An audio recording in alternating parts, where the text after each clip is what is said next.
بات یہ بھی ہو رہی ہے کہ کیا مسلمان ایک پریشر گروپ کی طرح سیاست سے باہر بیٹھ کر ایک پریشر گروپ کی طرح کام کریں، کیونکہ یہ وہ وقت نہیں ہے، یہ صحیح وقت نہیں ہے جب آپ الیکشن لڑیں، کیونکہ آپ کا چہرہ دیکھ کر ووٹ ادھر تو کم پڑتے ہیں اور ادھر زیادہ پڑتے ہیں، آپ کو دکھا کر پولرائز کیا جاتا ہے ووٹر کو. تو ایسے وقت میں بہت سارے یہ آپشنز ہیں. مجھے لگتا ہے کوئی ایک ایسا فارمولا نہیں ہے جو پورے ملک پر لاگو ہوتا ہو. ہر اسٹیٹ کی اپنی لوکل ریالٹیز ہیں. کہیں پر مسلم پولیٹیکل پارٹی ٹھیک ہے، کہیں پر سیکولر پارٹی کے اندر حصے داری ٹھیک ہے، کہیں پر ہو سکتا ہے الیکشن نہ لڑنا ٹھیک ہو، کہیں ہو سکتا ہے ایک طرح کی زبان بولنا ٹھیک ہو، کہیں دوسری طرح کی زبان بولنا ٹھیک ہو. سب سے بڑا مقصد یہ ہے کہ پولیٹیکل ریپرزنٹیشن ہونا چاہیے، اور اس میں ایک طرح کی اسٹریٹجی، ایک طرح کی حکمت عملی ہو. بہت کچھ ایسا ہے جو خلاف ہوا ہے، لیکن بہت کچھ ایسا ہے جو اب بھی فیور میں ہے. فرق صرف اتنا ہے کہ جو نفرت کی آوازیں ہیں، جو تشدد کی اور وائلنس کی آوازیں ہیں، وہ اتنی زور سے بول رہی ہیں، ان کی آواز اتنی زیادہ تیز ہے کہ جو اس میں امن کی آوازیں ہیں، جو ایکتا کی آوازیں ہیں، وہ سنائی کم دیتی ہیں.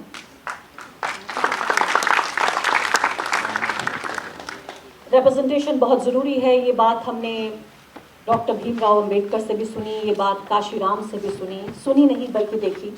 اور دلتوں کا حال میں نے دیکھا، خاص کر اپنے اسٹیٹ اتر پردیش میں. میں نے یہ بھی دیکھا کہ جہاں چھوٹے لیول پہ بھی پولیٹیکل ریپرزنٹیشن ہوتا ہے، آپ سمجھیے میونسپیلٹی کے لیول پہ بھی جہاں ریپرزنٹیشن ہوتا ہے، پورے علاقے کو تر و تازہ کر دیتا ہے، پورے علاقے کو جان بخش دیتا ہے. پورے علاقے میں سمجھتی ہوں کہ جو خاص کر جو مارجنلائز طبقے ہیں، ان کے لیے پولیٹیکل ریپرزنٹیشن ان سے بھی زیادہ ضروری ہے جو لوگ اس پوری ریس پہ سوشلی اکنامکلی آگے بڑھ گئے ہیں. کیونکہ پاور کے پورے ریسورسز جو ہیں، جو پاور کی نلیاں ہیں، وہ سروت، وہ جو سورسز ہیں، ان پر آپ کا قبضہ بہت ضروری ہے. پہلے مجھے بہت سارے لوگ آ کے سوشل میڈیا پہ کہتے ہیں آپ تو صرف مسلمانوں کی جرنلسٹ ہیں، آپ تو صرف مسلمانوں کے لیے کام کرتی ہیں، آپ تو صرف ان کے لیے رپورٹنگ کرتی ہیں. پہلے جب مجھ سے کوئی ایسا کہتا تھا تو مجھے بڑا برا لگتا تھا، کیونکہ میں نے کبھی یہ نہیں سمجھا کہ میں ایک طبقے کی جرنلسٹ ہوں. میں ہمیشہ سمجھتی تھی کہ میں سوشل جسٹس اورینٹڈ جرنلسٹ ہوں. جہاں بات آتی ہے کمزور طبقوں کی، چاہے وہ مسلمان ہوں، دلت ہوں، آدیواسی ہوں، کسان ہوں، مزدور ہوں. میں نے ابھی سب سے پہلے یہاں عورتوں کا مسئلہ اٹھایا. میں ہمیشہ سے سوچتی تھی کہ میں social justice oriented, freedom oriented journalist ہوں، رائٹس اورینٹڈ جرنلسٹ ہوں. لیکن اب کچھ دنوں سے لگنے لگا کہ اچھا لگنے لگا جب کسی نے کہا کہ آپ مسلم جرنلسٹ ہیں. میں سمجھتی ہوں کہ ایک ایسے دور میں جہاں 20 کروڑ لوگوں کی آواز اس طرح دبائی جا رہی ہو کہ جوتا ان کی گردن پہ رکھا ہو، ایسے دور میں 20 کروڑ نہیں، 20 لاکھ یا 2 لاکھ لوگوں کی آواز، ان کی تکلیف، ان کے خواب، ان کی امیدیں، ان کی زندگی، اگر میں انہیں ذرا سی بھی آواز دے پاتی ہوں تو میرا جرنلزم، میری صحافت کارگر ہے.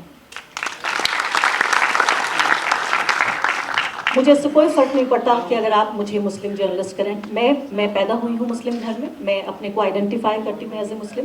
لیکن مجھے لگا کہ شاید ایک باکس میں باندھنے کی ایک کوشش ہے، اور ایک طرح سے مجھے میری جو ایک امیڈیٹ آئیڈینٹی ہے، اور خاص کر ایسے بہت سارے موقع رہے. میں نے ہندوستان کے سب سے سیکولر نیوز روم میں بھی کام کیا ہے، اور ہندوستان کے سب سے سیکولر نیوز روم میں نے بدترین کمیونلزم سہا ہے. تو اس سے فرق اتنا ہوا ہے کہ اس دور میں کمیونلزم کو برا مانا جاتا تھا، تھوڑا ڈھک کے چھپا کے کمیونلزم کیا جاتا تھا. نریندر مودی نے آ کے اسی کمیونلزم کو فیشنیبل بنا دیا. لیکن ایسا نہیں ہے کہ کمیونلزم نہیں تھا. میں نے ہندوستان کے سب سے سیکولر نیوز روم میں اپنے لیے طرح طرح کی چیزیں کہیں، سنی اور سہی. میں نے یہ بھی سنا کہ ہندوستان پاکستان کا میچ ہو رہا ہے اور اتفاق سے میں نے ہرے رنگ کا جیکٹ پہن لیا تو کہا کہ are you cheering for Pakistan. میں نے یہ بھی سنا کہ جب میں بٹلہ ہاؤس انکاؤنٹر کور کرنے گئی اور میں نے وہ لڑکے جو مارے گئے، اور اس سے پہلے کہ کسی کورٹ نے انہیں یہ ثابت کیا، یہ ڈکلیئر کیا کہ یہ ٹیررسٹ ہے نہیں، میں نے کہا کہ بھئی مسلم یوا یہاں پر رہ رہے ہیں اور ان کے ساتھ ایسا ہوا. میں نے صرف ان کو ٹیررسٹ نہیں کہا، جو کہ مجھے جو دستور ہے وہ یہ کہ سب سے پہلے ایک مسلم لڑکا آپ کو ملے جس کو پولیس انکاؤنٹر کر رہی ہے تو آپ سیدھے اسے کہیے کہ ٹیررسٹ ہے. اس سے پہلے کہ کورٹ کیا کہتی ہے, کیس کیا ہے, مقدمہ کیا چل رہا ہے, وکیلوں نے کیا جرح کی, وہ سب کی ضرورت نہیں ہے. سب سے پہلے آپ کو کہنا ہے کہ آپ ٹیررسٹ ہیں. اگلے ہی دن مجھے بٹلہ ہاؤس انکاؤنٹر کی رپورٹنگ سے ہٹا دیا گیا. تب نریندر مودی پرائم منسٹر نہیں تھے. تو وہ دور بھی دیکھا ہے, تاریخ نے دیکھا ہے, میں نے دیکھا ہے, سہا ہے. صرف اب فرق یہ ہو گیا ہے کہ پہلے پھر بھی اس تمام کمیونل حالات میں بھی تھوڑی جگہ ہوتی تھی.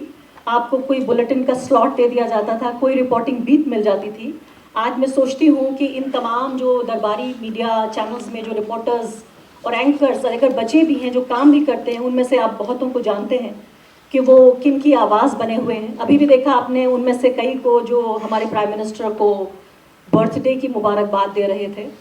اس کے علاوہ میں فیل کر رہی تھی ان تمام لوگوں کے لیے, شاید آپ نے اس بارے میں نہیں سوچا ہوگا, اور آج میں سوچ رہی تھی آپ سے یہ بھی بتاؤں کہ آپ سوچیے ان تمام لوگوں کے بارے میں, ان پروڈیوسرز کے بارے میں, کاپی رائٹرز کے بارے میں, ان ویڈیو ایڈیٹرز کے بارے میں جو مسلمان ہیں اور ان ٹی وی پروگرامز میں اندر خانے کام کرتے ہیں, ان ٹی وی پروگرامز کو بنا رہے ہیں جو مسلمانوں کے جینوسائڈ کے لیے ایڈوکیٹ کرتے ہیں. آپ ان کو جانتے نہیں ہیں, ان کا چہرہ ٹی وی پہ نہیں آتا, لیکن بہت سارے ایسے لوگ ہیں جو اخباروں میں, ٹی وی میں کام کر رہے ہیں, جو کمیونل پروگرامز کی پروڈکشن میں لگے ہوئے ہیں. وہ اپنے ہی قتل کی کہانیوں کو لکھ رہے ہیں.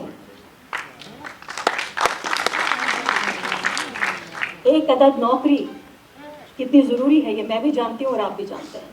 ہر کسی کے پاس یہ آپشن نہیں ہے کہ آپ استعفیٰ جیب میں رکھ کے گھومیں. بہت سارے لوگ ہم سے کہتے ہیں نوکری تو بہت ہے, ہم جیب میں استعفیٰ رکھ کے گھومتے ہیں. یہ آپشن سب کے پاس نہیں ہوتا.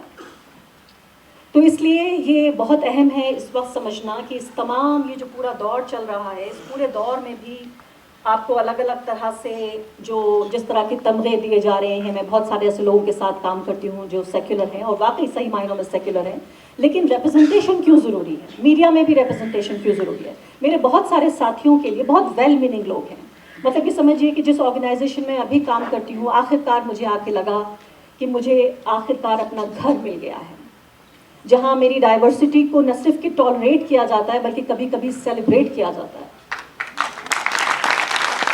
اس کے باوجود بھی میں کہوں گی کہ جو درد میں سہتی ہوں ایک مسلم جرنلسٹ ہونے کے ناطے, جب ان کہانیوں کو میں کہہ رہی ہوتی ہوں, سنا رہی ہوتی ہوں, ریکارڈ کر رہی ہوتی ہوں, میرے کولیگز کے لیے یہ ریسرچ کا سبجیکٹ ہو سکتا ہے, رپورٹنگ کا سبجیکٹ ہو سکتا ہے, رائٹنگ کا سبجیکٹ ہو سکتا ہے. وہ دور کھڑے ہو کر ہم سب کو مرتے ہوئے, کٹتے ہوئے, گھٹتے ہوئے دیکھ سکتے ہیں, لیکن محسوس نہیں کر سکتے. اور اسی لیے جو ریپرزنٹیشن ہے وہ بہت ضروری ہے ایسے خاص کر دور میں, جب کہ ہم یہ دیکھ رہے ہیں کہ ابھی کل پرسوں میں نے ایک بات کہی بڑی ناگوار گزری, اور خاص کر اپوزیشن کے لیڈرز میں کئی کا میرے پاس فون بھی آیا. بات ہو رہی تھی انڈیا بلاک کے بائیکاٹ کی کہ انہوں نے اینکرز کا بائیکاٹ کیا ہے. میں نے کہا بھائی یہ تو بہت خود غرض فیصلہ ہے. اگر انہوں نے نفرت کے لیے بائیکاٹ کیا ہے تو یہ بائیکاٹ 10 سال پہلے ہونا چاہیے تھا. یہ تو انہوں نے, جب انہیں لگا, جب بھارت کے, ہندوستان کے 20 کروڑ مسلمانوں کو اس طرح ان کے خلاف نفرت پھیلائی جا رہی تھی کہ ان کو بتایا جا رہا تھا کہ وہ ملک کے اکیلے ایسے دشمن ہیں, اگر وہ راستے سے ہٹ جائیں تو وشو گرو بن جائے ہندوستان. وہ اتنے بدترین لوگ ہیں کہ ایک وائرس اپنے اوپر لاد کر, اپنے کو انفیکٹ کر کے, وہ باقی ہندوستان کے لوگوں کو 120 کروڑ جو باقی بچے لوگ ہیں ان کو وائرس دینے کے لیے بن گئے ہیں. وہ کورونا بوم ہے, انہوں نے کورونا جہاد کیا ہے. ایسے وقت میں جب باقاعدہ بائیکاٹ کی کالز ہو رہی ہوں, جہاں کی بڑی بڑی پنچایتیں ہو رہی ہوں, اور وہ ان پنچایتوں کو پورا فروغ دینے کا کام یہ نیوز چینلز لگاتار بتا رہے ہوں دشمنوں کے طور پر, ایسے وقت میں کبھی پورے 10 سال میں کسی سیکولر اپوزیشن پارٹی کو یہ خیال نہیں آیا کہ ان کا بائیکاٹ ہونا چاہیے. جب آخرکار یہ لگا کہ ایگزسٹینشل کرائسس ہے, کہ اب سیکولر پالیٹکس کے لیے کوئی جگہ نہیں بچی, تو ایک سمبلزم, ایک پرتیک کے طور پہ, ایک سمبل کے طور پہ یہ کہا گیا کہ ہم ان کا بائیکاٹ کرتے ہیں. میں ابھی بھی ویلکم کرتی ہوں, میں یہ نہیں کہہ رہی ہوں کہ میں اس فیصلے سے خفا ہوں, میں صرف آئینہ دکھانا چاہتی ہوں کہ آپ نفرت سے آپ کو پریشانی نہیں ہے, آپ کو پریشانی یہ ہے کہ آپ کے لیے جب ایگزسٹینشیل کرائسس آ گیا کہ آپ کی پالیٹکس کے لیے اسکوپ ختم ہو رہا ہے, آپ نے اپنے لیے یہ کیا ہے, نفرت کے لیے نہیں کیا. ٹھیک اسی طریقے سے جیسے میں نے دیکھا اتر پردیش میں کیسے جو ہماری ایلیجڈلی جو تتھا کتھت جسے ہندی میں کہتے ہیں سیکولر پارٹیز ہیں, جب میں نے دیکھا کہ ایک مظفر نگر میں نے جو 2013 کے 2013 کے جو رائٹ وکٹمز ہیں ان پہ میں نے ایک ڈاکیومنٹری بنائی اور دیکھا کہ کتنے دوزخی بدترین حالات میں وہ لوگ جی رہے تھے. تو ایک سیکولر پارٹی کے نیتا کا ہمارے ایڈیٹر کے پاس فون آیا اور کہنے لگے بھئی آپ کی سینئر ایڈیٹر ہماری پولیٹیکل ایکویشن خراب کر رہی ہیں. کیونکہ میں نے یہ کہا کہ بھئی 2013 سے لے کے 2017 کے بیچ وہ 4 سال بھی گزرے جب وہ سیکولر پارٹی جو پاور میں تھی وہ ان لوگوں کا خیال رکھ سکتی تھی, ان کو ڈھنگ سے گھر دے سکتی تھی, ان کو ریہیبلیٹیٹ کر سکتی تھی. تو یہ حالت ہے. تو مجھے لگتا ہے کہ میڈیا کے ایک نمائندہ ہونے کے ناطے اور آپ سب لوگ جو کسی نہ کسی حیثیت میں کام کریں, یہاں بہت سارے میرے میڈیا کے دوست بھی ہیں اور باقی آپ جس بھی کیپیسٹی میں ہیں, کمیونل پارٹی کو بھی ہینڈل کرنا ضروری ہے, سیکولر پارٹیوں کو بھی ایک دباؤ بنا کے رکھنا ضروری ہے, ان کو بھی, کیونکہ یہ بھی بہت بری عادت ہے سیکولر پارٹیوں کی کہ کب وہ لیفٹ سے رائٹ کی طرف مڑتی چلی جائیں, ان کو بھی بیچ میں رکھنا بہت ضروری ہے. اور اس کے لیے بھی ہمارے سامنے جو یہاں پر بیٹھے ہوئے مہمانوں میں وہ بھی ایک صاحب موجود ہیں. سیکولر پارٹیاں رائٹ کی طرف نہ جائیں, سینٹر تک ہی رہیں. اس کے لیے خیر بہت بہت شکریہ آپ لوگوں کا. میں آپ لوگوں سے یہ گزارش کرتی ہوں کہ اس کتاب کو ضرور پڑھیے اور امید بنا کر اور ساتھ ساتھ امید بچا کر ضرور رکھیے. وہی امید جو یہ کتاب آپ کو دے رہی ہے کہ یہ ہندوستان آپ کا ہے, اس ہندوستان کا جو جمہوری مستقبل ہے, جو ڈیموکریٹک فیوچر ہے, اس میں آپ کی برابر کی حصے داری ہے. کوئی بھی آپ سے کچھ کہے آپ یقین مت کیجیے, بہت سارے جو چراغ ہیں وہ بجھ رہے ہیں لیکن ایک سورج جو ہے وہ لگاتار روز چمکتا ہے, یقین ہوتا ہے. نیشنل دستک کی آپ سے گزارش ہے کہ اگر اس کو بچانا چاہتے ہیں تو نیشنل دستک کو سبسکرائب کرنے کے لیے ریڈ کلر کے سبسکرائب بٹن کو دبائیں, پھر بیل آئیکن کی گھنٹی دبائیں. نیشنل دستک کو بچانے کے لیے بہت ضروری ہے کہ ہر خبر کو شیئر کریں, لائک کریں, کمنٹ ضرور کریں.